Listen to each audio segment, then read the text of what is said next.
Salve, salve pessoal!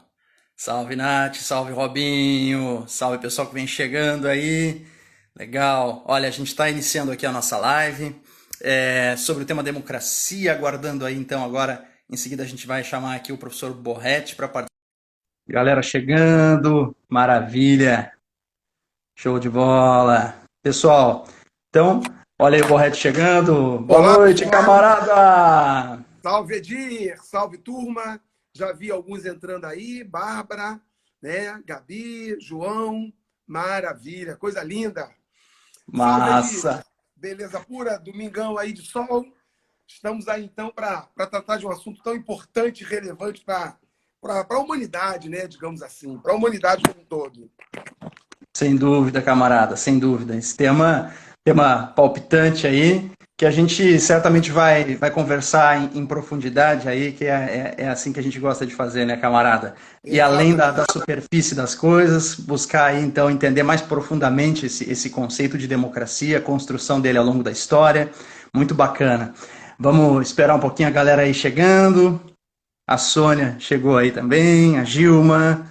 Massa, salve Pedro. Gabi, muito bem, pessoal. É isso aí.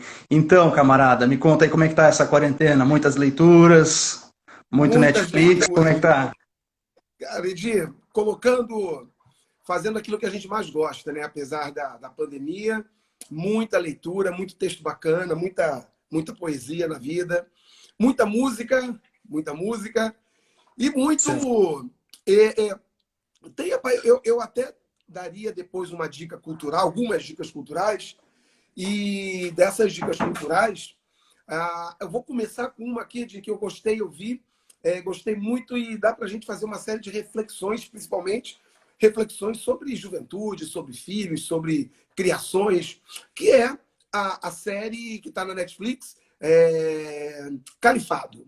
Então fica aí a dica, primeira dica hoje, Califado, muito boa série, trata do Estado Islâmico, né, claro, e da sua relação com o recrutamento de jovens da Suécia. Então, é uma série bem bacana.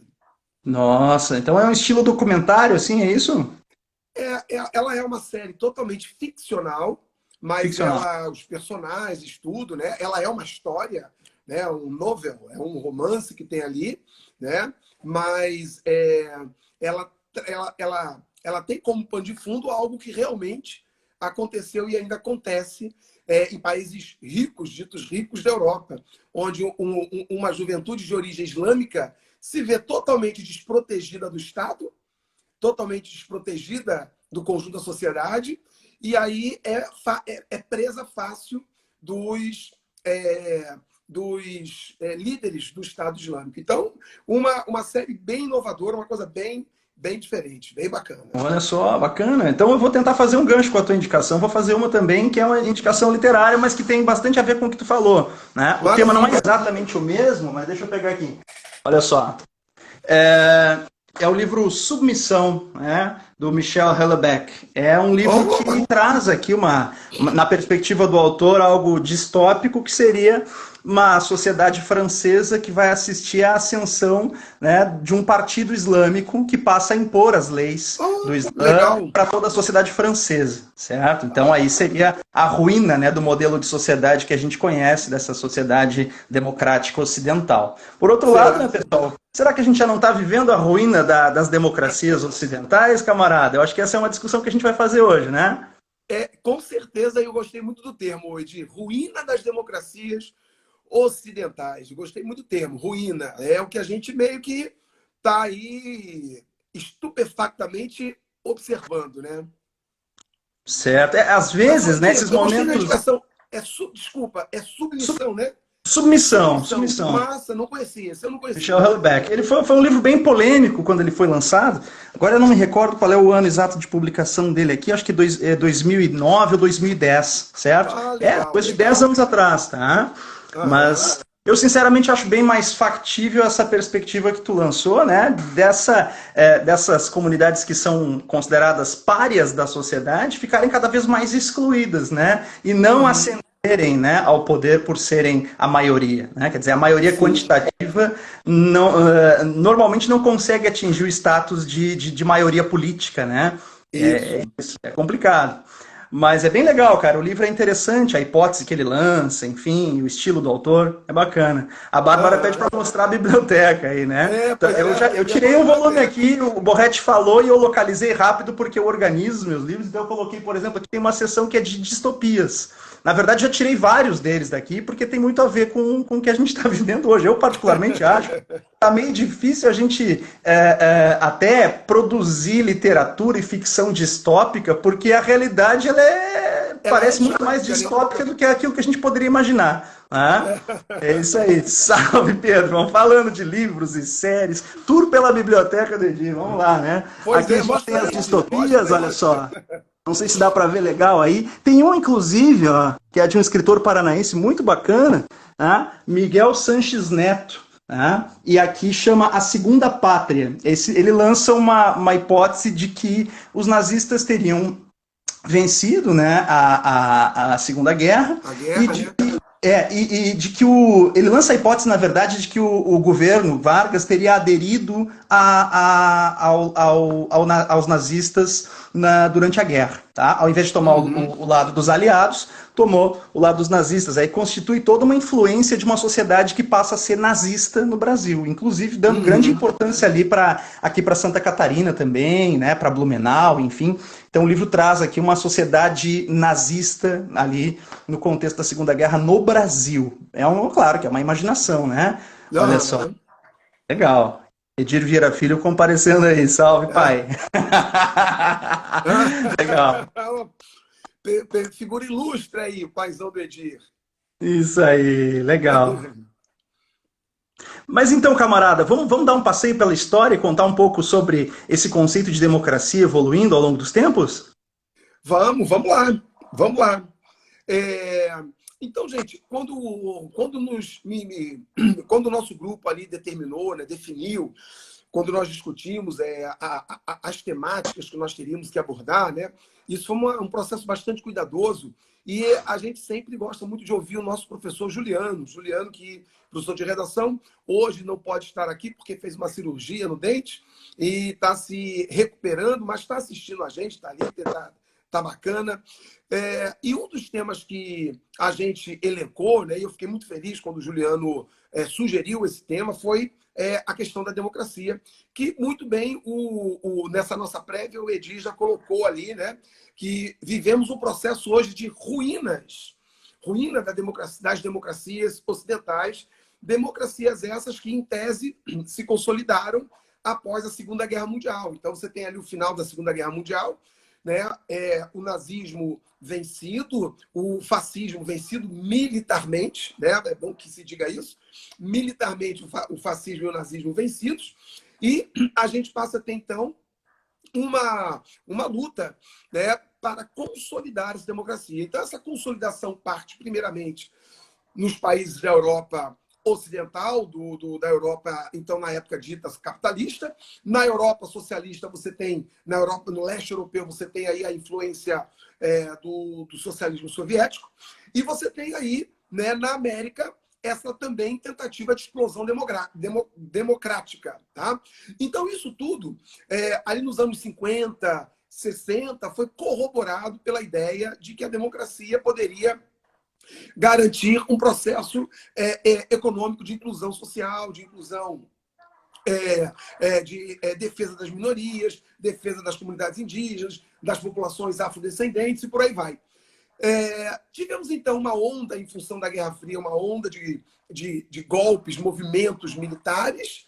Né? A América Latina toda, a gente só teve 2 países que não tiveram golpes militares, ditaduras militares, que foi a Costa Rica, porque não tinha exército, e o México, porque sempre teve um alinhamento muito forte com os Estados Unidos, através do PRI, né? O partido PRI, Partido Revolucionário Institucional. Os outros não. Tivemos aí uma avalanche de ditaduras.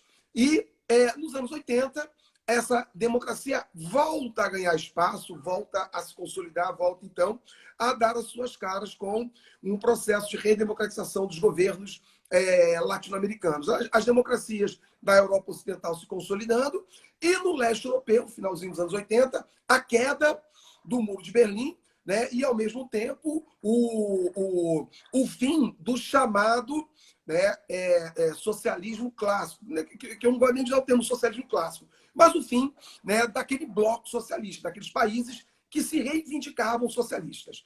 Então, a gente vê aí um processo de democratização do leste europeu e da América Latina. Vamos fazer esse recorte geográfico. E anos 80, anos 90, né, aliás, anos 90, 2000, 2010, essa democracia tendeu a se consolidar, porém, curiosamente, foi ali após, no Brasil, após o segundo governo da presidenta Dilma, por volta ali de 2013, 2014, ela foi reeleita. Então, 2015, 2016, vem aí um amplo processo de derrubada daquele governo, né, dando uma ideia de ações jurídicas que reforçariam a tese do impeachment. Tá? Então, a gente tem isso. Isso só para a gente fazer um rápido cerco histórico aqui na nossa América, né, e no Brasil.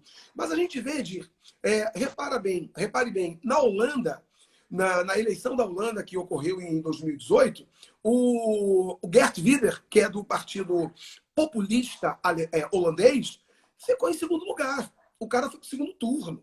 Na Holanda é um país liberal. Na França, com toda a sua tradição de luta pelos direitos humanos, na França, nós tivemos a Le Pen, que chegou a um segundo turno.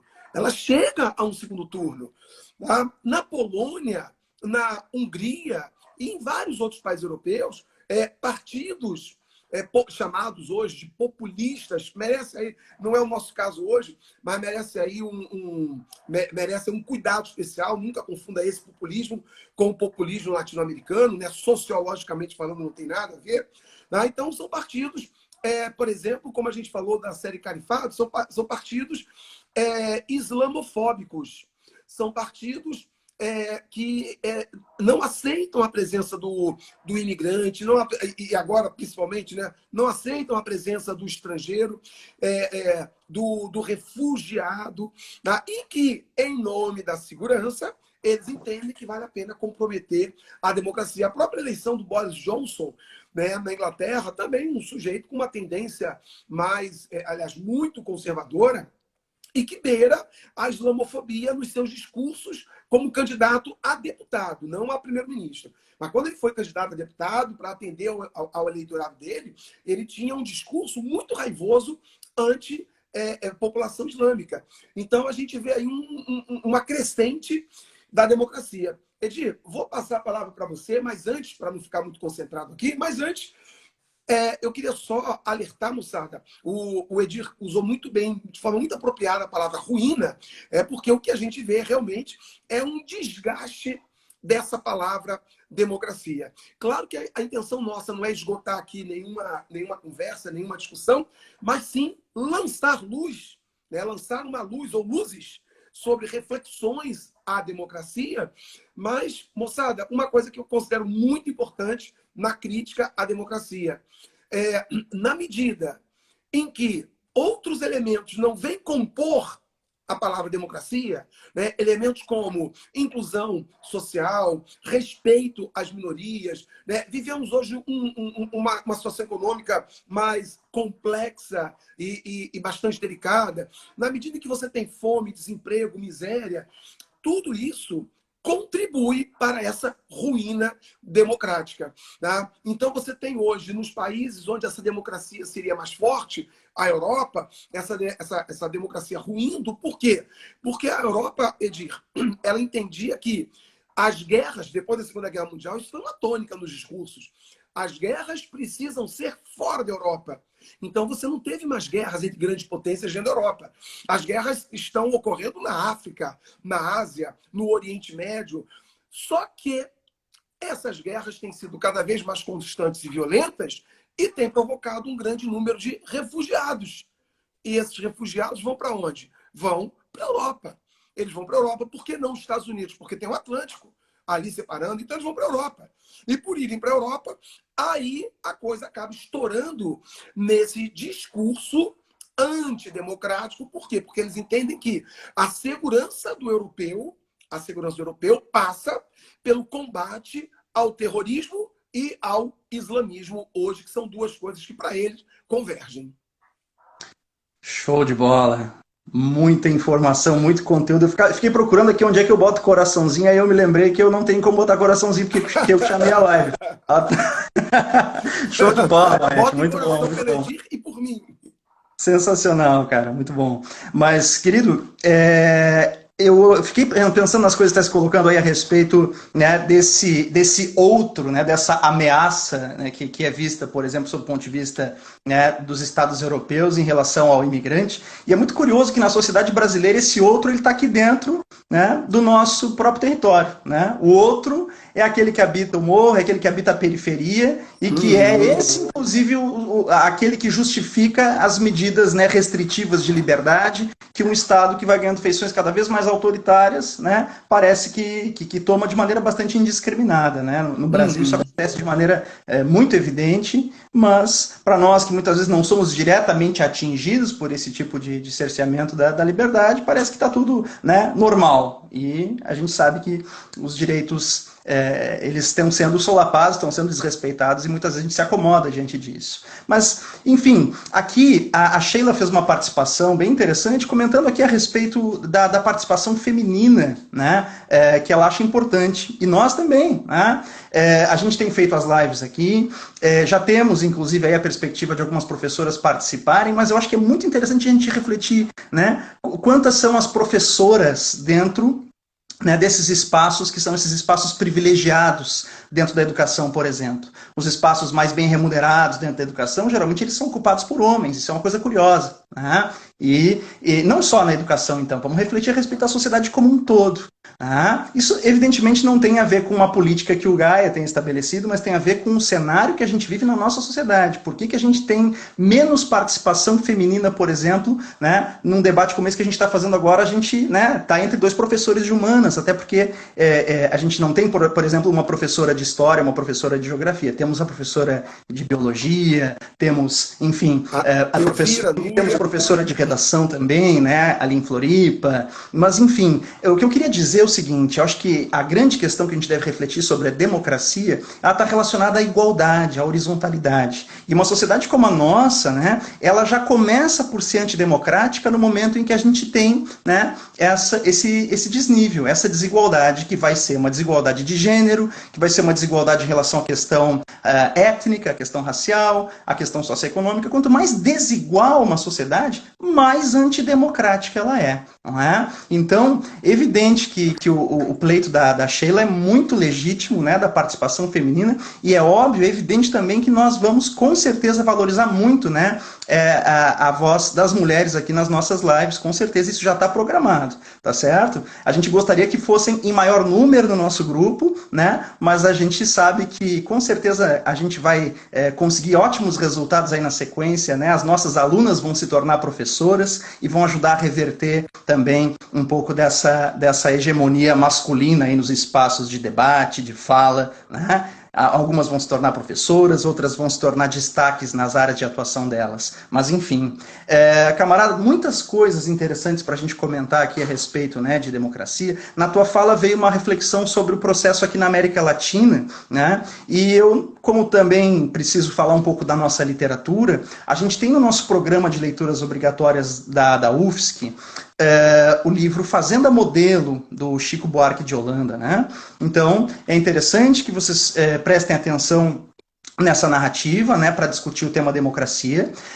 Nesse livro, Chico Buarque de Holanda ele faz uso de uma alegoria, né, de uma metáfora, tratando aí de uma sociedade que seria, então, representada numa fazenda, em que um boi chamado Juvenal passa a ter um poder totalitário, tirânico sobre os demais bois, né, e vacas da fazenda, tá certo? Tudo isso visando o progresso, né, o acúmulo de riquezas e tudo mais. Claro que o livro ele é então uma metáfora, ele é uma alegoria, do Brasil durante o período ali do chamado milagre econômico. Né? Várias vezes a gente tem essa ideia, né, de aumentar as riquezas para depois dividir o bolo, né, que é uma espécie de... Claro que é uma referência ali à fala do Delfim Neto na época. Então a gente tem muitas referências históricas ali naquele livro chamado Fazenda Modelo, e ele inclusive vai ser motivo do nosso primeiro sarau virtual. Né? Nós vamos aproveitar a dinâmica das lives e vamos fazer um sarau literário online, certo?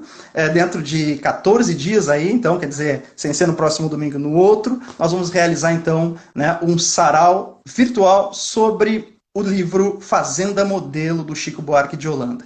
E uma coisa que é curiosa sobre esse livro, que vai tocar também questões que tu comentaste aí, Borretti, é que esse livro ele faz uma relação... intencional ou não, o Chico Buarque sempre disse que não, que ele não tinha essa intenção. Mas se a gente fizer a leitura de Fazenda Modelo, né, uma fábula, né, em que animais representam ali o jogo do poder e da submissão, a gente pode imediatamente lembrar, né, do George Orwell na Revolução dos Bichos, né, no Animal Farm. Então, o que é o Fazenda o Animal Farm, o que é a Revolução dos Bichos do Orwell? É um livro que vai representar aquela sociedade totalitária, né, os rumos que acabou tomando a sociedade soviética a partir do stalinismo, certo?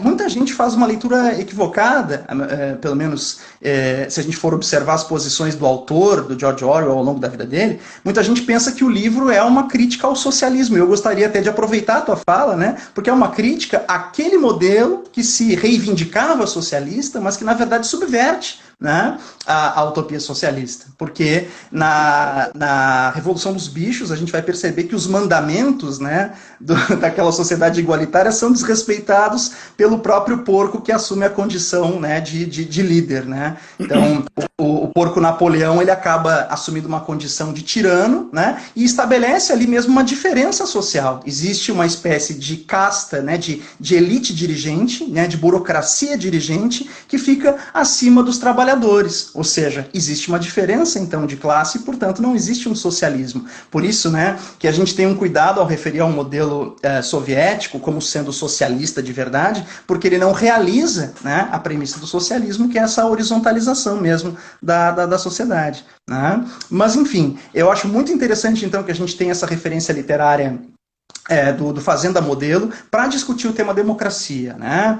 Eu acho que se o Juliano, que é o cara, né, que é o grande idealizador desse nosso projeto que a gente está fazendo aqui agora, se ele tivesse aqui agora, ele ia, né, certamente valorizar também essa referência na redação, certo? Para falar do tema democracia, fazer o uso dessa referência aí do Fazenda Modelo. Tá?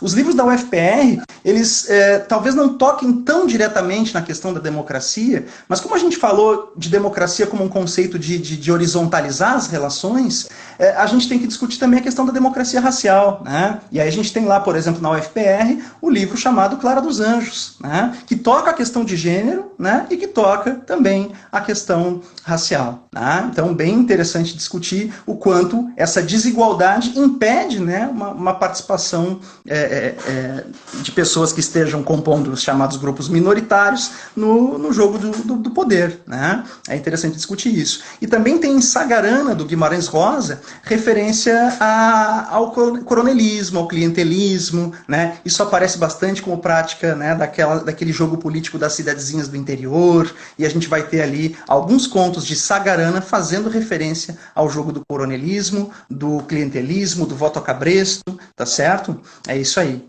Bom, e aí, camarada? Vamos continuar aí o nosso papo aí sobre democracia.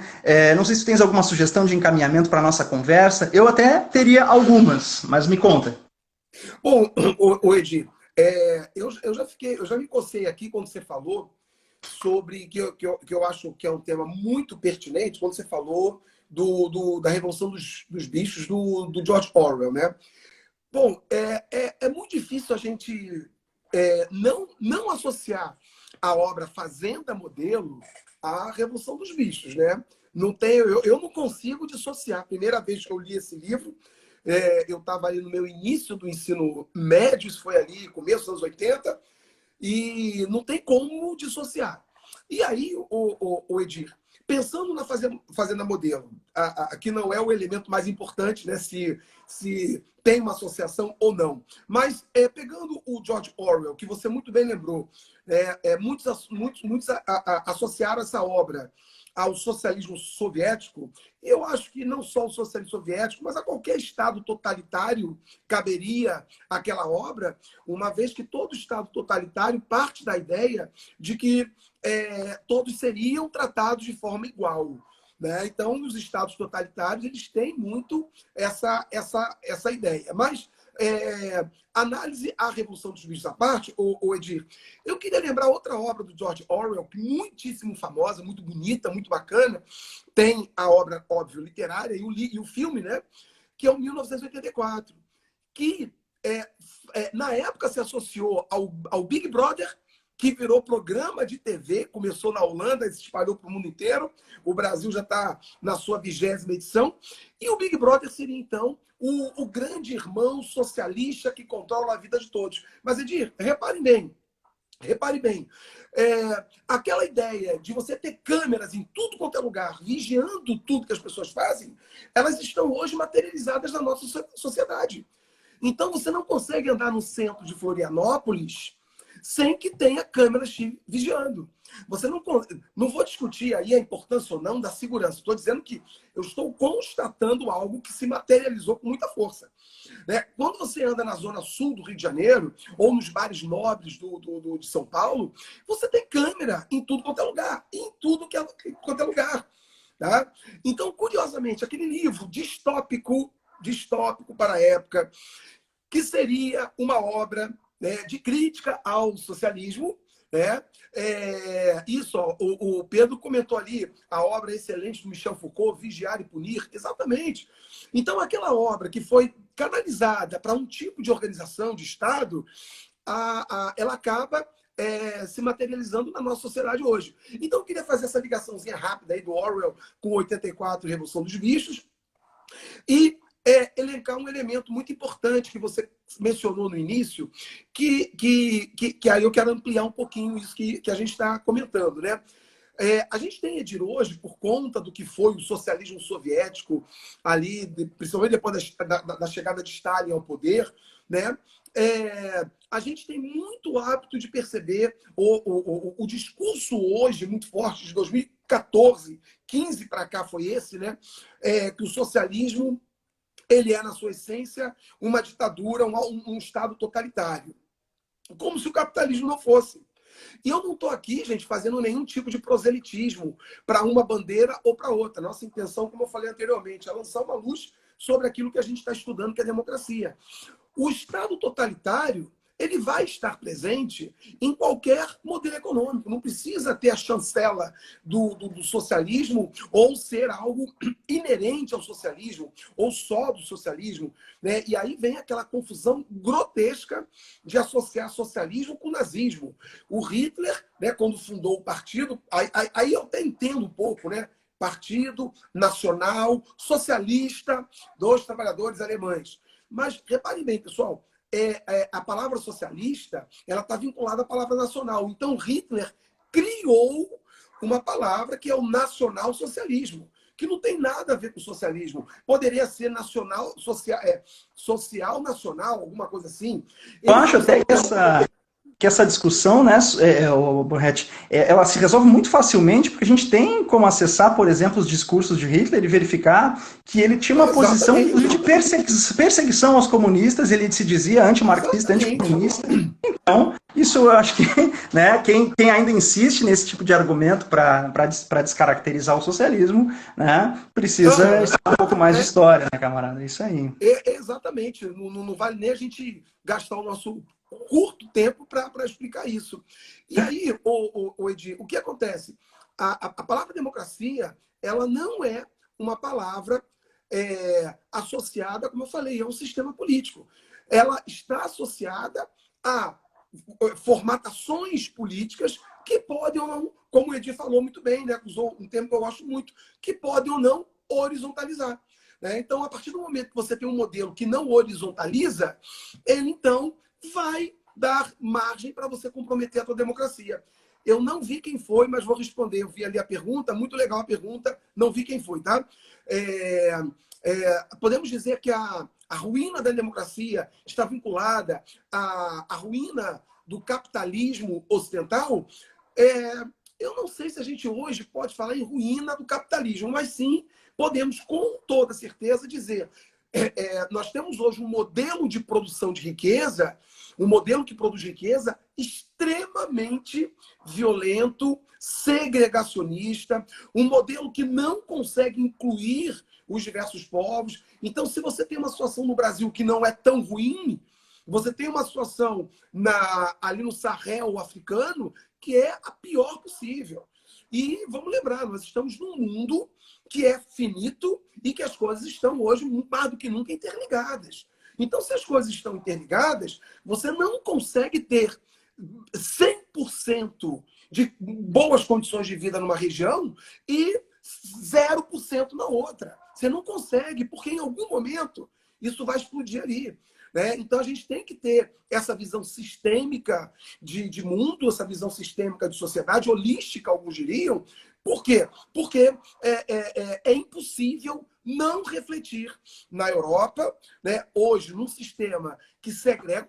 Vamos lá, nós temos um modelo produtor de riqueza, né? E, por exemplo, a China, do Partido Comunista, ela é hoje também um exemplo disso.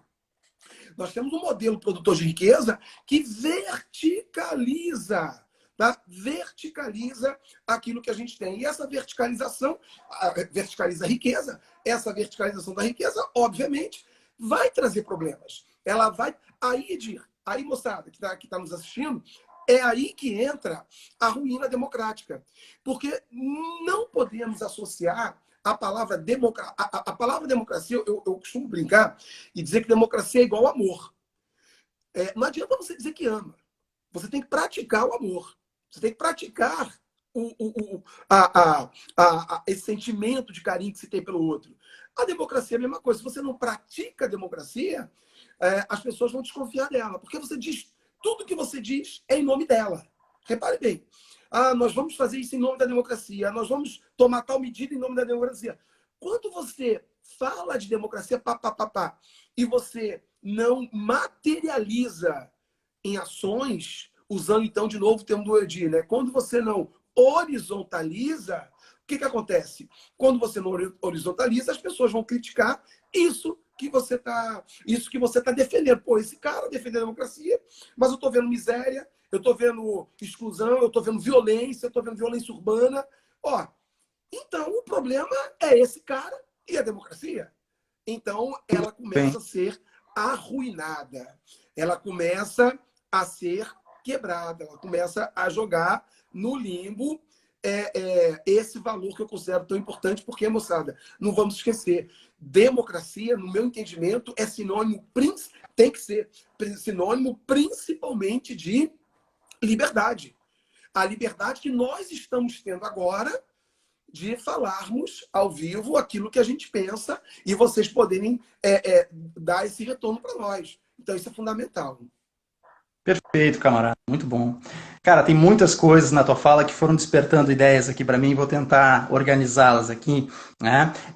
A questão que foi levantada, acho que foi o Léo que levantou, a questão da ruína da democracia associada à ruína do capitalismo. É difícil a gente fazer, né, um prognóstico a respeito, né, disso, na questão do sistema capitalista estar chegando ao fim ou não, né? Mas é isso, nada na natureza vai ser perene e vai ser eterno. Né? Mas o que a gente percebe é que a gente está vivendo um grande momento mesmo de crise desse paradigma da democracia ocidental, acompanhando, né, também a crise do sistema capitalista, né, dentro dos valores que gestaram esse modelo de democracia que a gente conhece hoje. Mas então, para ir para a questão mais de valores, né, democráticos, dessa questão de cultura democrática, acho que é interessante a gente pensar que quando acontece a queda do Muro de Berlim, simbolicamente acaba aquela dicotomia entre, né, a democracia ocidental, né, e aquilo que foi uma experiência que ganhou contornos totalitários com o stalinismo na União Soviética.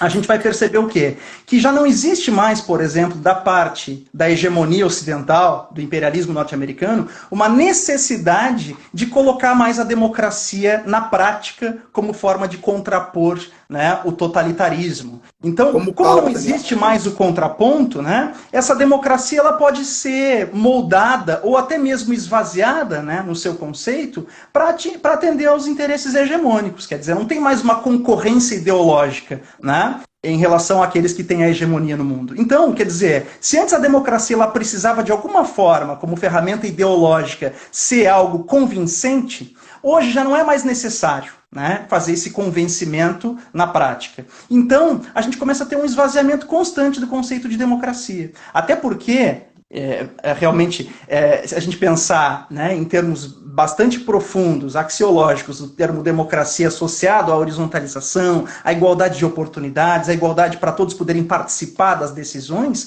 é claro que o capitalismo ele pressupõe, né, o quê? Desigualdades. Então, eu acho que essas ideias elas acabam realmente não convergindo. Se a gente for perceber bem, né, para que possa se maximizar os lucros, para que as grandes corporações possam ter o poder, o que elas fazem com os processos ditos democráticos em países como o nosso, por exemplo? Né? O que é uma eleição num país como o Brasil? E eu não estou falando aqui a respeito somente da última eleição, mas, enfim, de toda a história da nova república. As eleições, elas são, todas elas, financiadas, né, pelo capital dessas grandes corporações, que vão cobrar depois o preço do seu patrocínio para os candidatos que patrocinaram. Né? Até para que não fique essa ideia de que eu esteja fazendo proselitismo político, como o Borretti falou, se a gente pensar, por exemplo, na eleição do Lula ou na eleição da Dilma, a gente tinha casos, e teve até também na eleição anterior agora do Bolsonaro, como teve também na do Fernando Henrique, empresas que patrocinavam todos os candidatos que tinham alguma chance de ganhar. Exatamente. Quer dizer, então, de qualquer forma,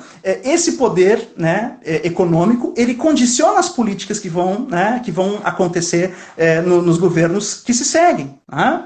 É importante a gente destacar que uma outra base para a realização da democracia, né, para que todos possam participar das instâncias decisórias, é informação. Mas no momento em que existe o monopólio da informação na mão de poucos grupos, também fica complicado a realização, né, da democracia em sua plenitude. Vamos pensar, por exemplo, que quando eu vou assistir a um telejornal, né, o que vai acontecer? Antes de começar o telejornal, nos intervalos dele e após esse telejornal, a gente tem o quê? Os anúncios, né, aqueles que são os patrocinadores desse canal de comunicação e desse telejornal, que via de regra são instituições financeiras, são bancos. Né? Eu estou assistindo ao telejornal, dali a pouco está ali no intervalo aquela propagandinha ali e tal do banco, tá legal? Agora, será que esse telejornal vai realmente fazer uma cobertura a respeito das questões econômicas do país que contrarie o interesse dos seus anunciantes, dos seus clientes?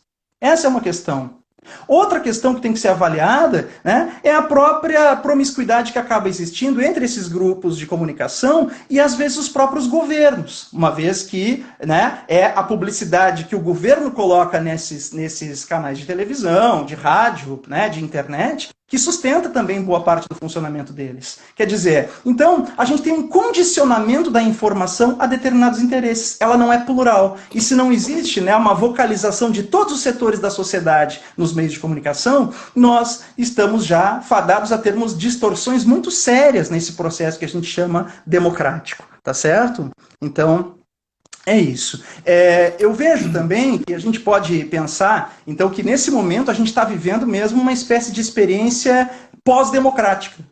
Porque se a gente já há algum tempo discutiu o termo pós-verdade, eu acho que é bastante apropriado que nós possamos agora, então, utilizar esse termo, pós-democracia, né? Que é quando a gente tem uma espécie de verniz democrático, ou seja, uma aparência de que as instituições estejam ainda funcionando em sua normalidade, quando em sua essência, né, elas estão absolutamente distorcidas, corrompidas, tá certo? Então, ter eleição, mas essa eleição não refletir, por exemplo, né, de maneira horizontal os interesses da maioria da população, isso é um vício que nos pode, evidentemente, dizer que essa democracia não é verdadeiramente uma democracia. Vou pensar no exemplo norte-americano, por exemplo. Quantas vezes nos últimos pleitos norte-americanos nós tivemos como vencedor o candidato que teve menos votos? Então a gente percebe, isso foi o caso do Trump. Ele teve um número menor de votos do que a Hillary. E mesmo assim, né, o sistema eleitoral norte-americano, né, faz com que, de acordo com os estados da federação, né, os delegados acabem por eleger, então, o Trump.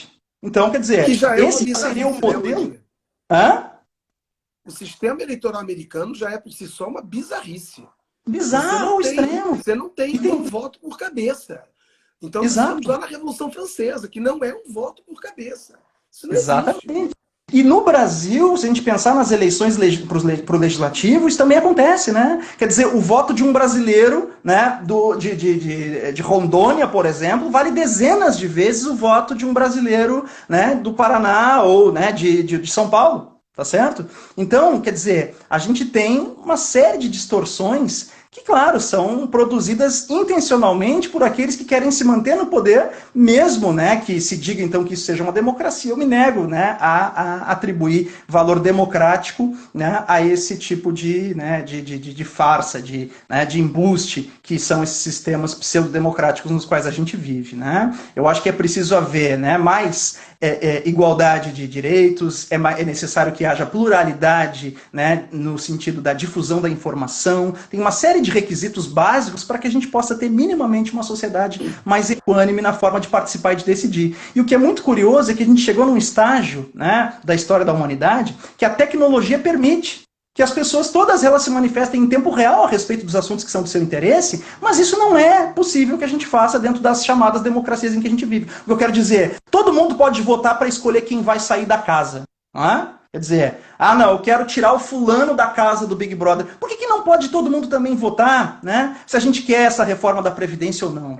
Né? Se a gente quer ou não manter o monopólio dos meios de comunicação na mão de 6 famílias no Brasil. Por que a gente não pode votar em tempo real a respeito, né, de uma reforma eleitoral que aconteceu, por exemplo, lá, né, ao apagar das luzes, na surdina, que ninguém sabe o seu conteúdo? Por que nós não podemos votar nessas coisas? Certo? Então, essa é uma reflexão que a gente precisa trazer aqui.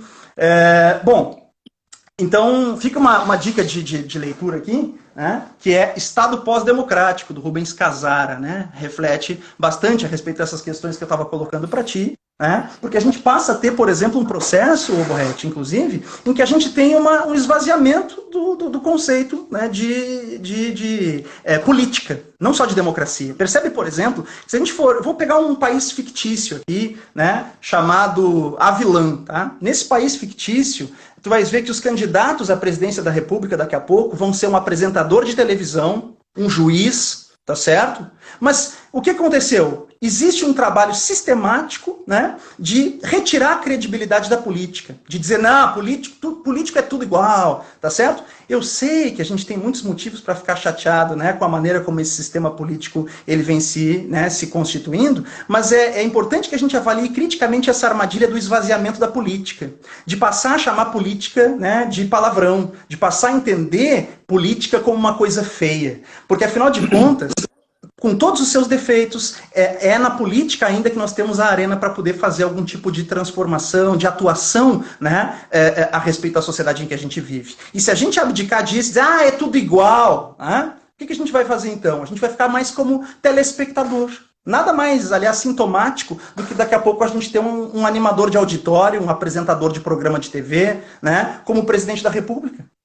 E isso é absolutamente preocupante. Nós temos um esvaziamento não só do conceito de democracia, mas da própria ideia de política. A criminalização da política.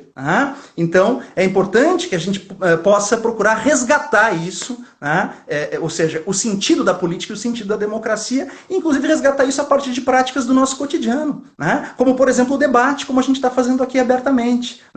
Como, claro, eu gostaria mais ainda que os alunos pudessem também ter seu discurso vocalizado aqui, né? E até nos contrapontos ali, por exemplo, quando surgiu a questão, né, do feminino, eu acho absolutamente legítimo esse pleito, né? Daqui a pouco nós vamos fazer o seguinte, nós vamos chamar não só professoras, nós vamos chamar alunos e vamos chamar alunas também para conversarem com a gente sobre os temas. A gente vai abrir, né, também um espaço para o aluno do Gaia conversar com a gente em lives próximas, a gente vem conversando a respeito disso, para que o pessoal também possa trocar ideias, discutir e conversar. Mas é isso aí, galera. Vou passar a palavra aqui para o companheiro Borretti, porque senão eu me empolgo demais, e aí a gente vai até as 10 aqui. Fala, camarada! Então, o Edi, Você comentou aí recentemente sobre o processo de criminalização da política, do político, né, da participação na política. Mas olha só, isso aí já se materializou recentemente na Itália com o movimento Cinco Estrelas, né, que começou como o líder do movimento Cinco Estrelas, os líderes eram a maioria saído da TV. Eles eram animadores de TV, de auditório, artistas, humoristas, e se elegeram. Ou seja, o movimento elegeu a maior bancada e hoje é governo na Itália. E a Itália, não compete a gente tratar da Itália em especial aqui, mas a Itália vive um processo de crise bastante acentuado. E assim como tivemos os Cinco Estrelas da Itália, a própria eleição do Trump. Quem era o Trump? O Trump era um empresário que apareceu em vários filmes dos anos 80, era um cara da noite, era um Amaury Júnior, né? O próprio João Dória, que também tinha no seu programa lá de entrevistas. Então você tem um processo de demonização da política, de demonização daqueles que fazem política, e você então deixa esse vazio, esse vácuo, para que esses agentes, né, assumam o lugar dessa discussão mais ampla e profunda. Isso tem acontecido em vários lugares. Basta a gente ver no Rio Grande do Sul, onde os senadores do Rio Grande do Sul, né, eles têm um vínculo com os meios de comunicação. Então, se nós tínhamos aquela tese estapafúrdia da escola sem partido, nós deveríamos ter também, né, a imprensa sem partido. Porque a imprensa elegeu, no Rio Grande do Sul, senadores, não elegeu vereadores, senadores. Mas eu queria aqui, Edi, aproveitar a pergunta da Cláudia. Enquanto o Edi falava, eu conseguia ver algumas perguntas, tá, pessoal? Eu estou aqui sem os meus óculos, então estou conseguindo ver alguma coisa e jogando aí para vocês. Então, a Cláudia, ela coloca aqui uma frase do Winston Churchill, que vai dizer que o fascismo, ele seria, então, esse filho do socialismo, né? Na verdade, Cláudia, a palavra fascismo e nazismo, elas não têm absolutamente diferença. Tá? O nazismo é o fascismo na Alemanha. Tá? A sua orientação, organização, todos os seus paradigmas estão na base ali, estão saindo do próprio fascismo. Agora, o Winston Churchill vale lembrar que ele era um político conservador antissocialista. Tá? Então, para o eleitorado dele, ele fazia questão de dizer que o fascismo teria nascido do socialismo. Mas não tem essa vinculação. O que aconteceu é que na sua adolescência, juventude, o Mussolini ele teve uma breve passagem, uma breve relação com o Partido Comunista Italiano. Ele vai ter essa relação, mas não que tenhamos esse vínculo direto, ok? Então, na verdade, era muito mais uma retórica do Winston Churchill do que efetivamente alguma coisa que historicamente nós pudéssemos demonstrar. Outra pergunta importante foi da Gabriela. A Gabriela, ela comenta o seguinte, ela comentou o seguinte, é impossível a democracia se construir dentro do sistema capitalista, mais ou menos essa a questão que ela coloca, né? É difícil, é possível, é impossível. Bom, eu vejo da seguinte maneira, você não consegue, como eu falei anteriormente, você não consegue ter uma sociedade plenamente democrática na medida em que você não consegue promover um processo de inclusão social mais amplo, de respeito profundo às diferenças. Nós vivemos hoje num modelo de produção de riqueza, que é o capitalismo, e que ele acaba, né, sendo um agente dessa violência, dessa discriminação, né, como colocamos anteriormente. Né? A Europa hoje edificou um novo inimigo. Quem era o inimigo da Europa? O inimigo da Europa era o socialismo. O inimigo da Europa hoje são as comunidades islâmicas e o terrorismo, onde eles fazem essa associação direta. Né? Talvez não sem razão. Né? Cabe aí talvez outra análise. Mas a democracia que a gente comenta aqui, a democracia que a gente elenca, né? Levando em conta que a democracia precisa trazer essa horizontalidade, ela precisa promover essa inclusão maior, né? O capitalismo, ele vai sempre ter um problema na ação democrática. Sempre, sempre, sempre. Por quê? Porque ele não consegue gerar, ele não consegue gerenciar, ele não consegue agregar todas essas miríades de povos, de raças, de etnias, de línguas, numa coisa só. Ele não consegue promover saudavelmente uma convivência de grupos tão divergentes, tão diferentes. Ele não consegue. Então, ficaria prejudicada. E uma outra pergunta importante também não lembro essa eu não lembro quem fez, né? Sobre se podemos fazer uma relação da democracia ateniense com essa reflexão que a gente está fazendo hoje sobre democracia, na medida que na democracia ateniense você também tinha uma grande parcela da sociedade excluída. Aí, nesse caso, a democracia ateniense, naquele momento, e eu quero dizer o seguinte, né, ela acaba sendo importante e fundamental, né? O que eu e Edi queremos é aprofundar a democracia. Para isso, nós estamos lançando luz sobre caminhos possíveis para que essa democracia se radicalize. Eu quero viver num país de democracia radical, né? A democracia ateniense, ela foi muito peculiar, mas ela teve um valor e uma relação revolucionária. Ela teve um viés revolucionário, porque até então, nenhuma sociedade, absolutamente nenhuma, promoveu um debate político um pouquinho mais amplo. Mesmo que a mulher estivesse de fora, que o escravo estivesse de fora, a democracia ateniense, ela permitiu, veja bem, pessoal, você tinha que ser homem, adulto, nascido em Atenas, filho de pai e mãe ateniense e livre.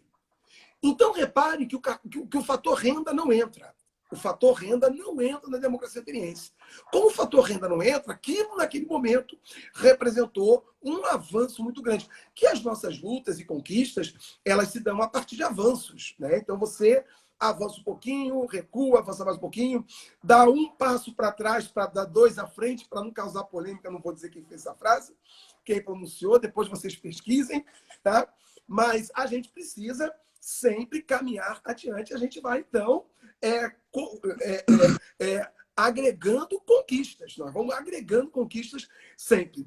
E, faltando aí 8 minutos, vou passar um pouco a fala do Edi para a gente poder fazer aquela nossa conclusão. E, antes de mais nada, eu queria mandar rapidamente um beijo especial para uma grande amiga minha de Duque de Caxias, que está aí nos assistindo, tá? Ana Paula, beijo grande.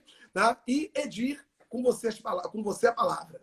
Valeu, queridão. Assim, nesses minutos finais, eu acho que a gente não poderia deixar também de pensar nos impactos, por exemplo, do que a gente está vivendo hoje, né, da pandemia, sobre esse conceito de democracia.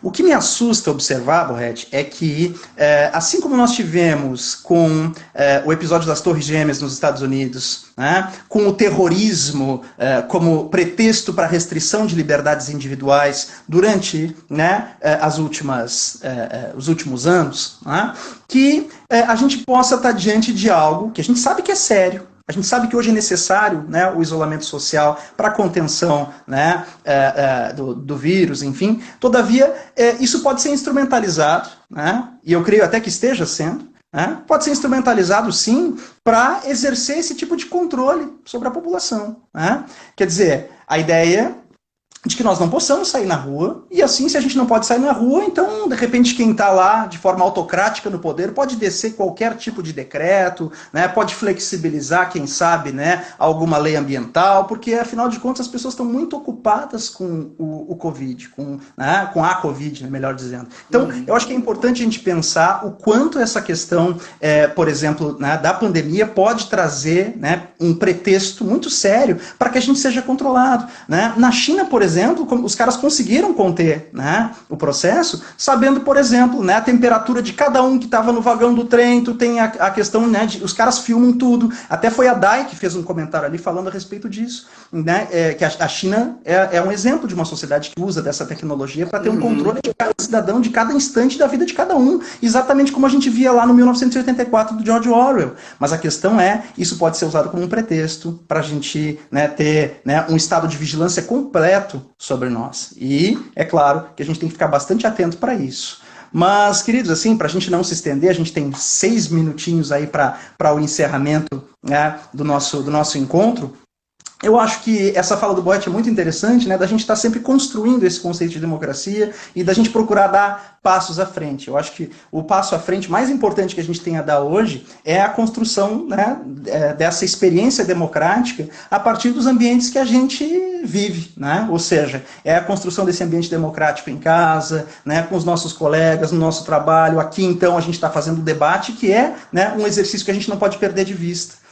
No momento em que a gente não tem mais, né, a possibilidade de ter um plurivocalismo, ou seja, de ter várias vozes, né, de saber ouvir, de saber entender o contraponto, aí a gente realmente perde completamente a perspectiva democrática. Então, acho que, ainda que seja um passo pequeno, né, as lives que a gente está fazendo são um passo interessante à frente aí para a gente poder construir um ambiente mais democrático, né, para a nossa experiência cotidiana aí. Então é isso, camaradas. Beleza.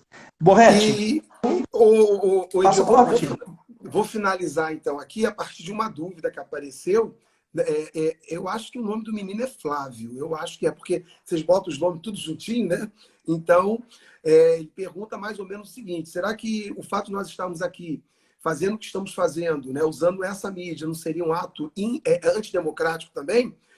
Então, Flávio, eu vou te responder da seguinte maneira. Não, não é um ato antidemocrático de forma alguma. Primeiro, porque nós estamos, como eu disse anteriormente, lançando uma luz à questão da democracia. E nós estamos aqui com uma série de dados tentando mostrar que o que nós queremos é justamente fortalecer a democracia.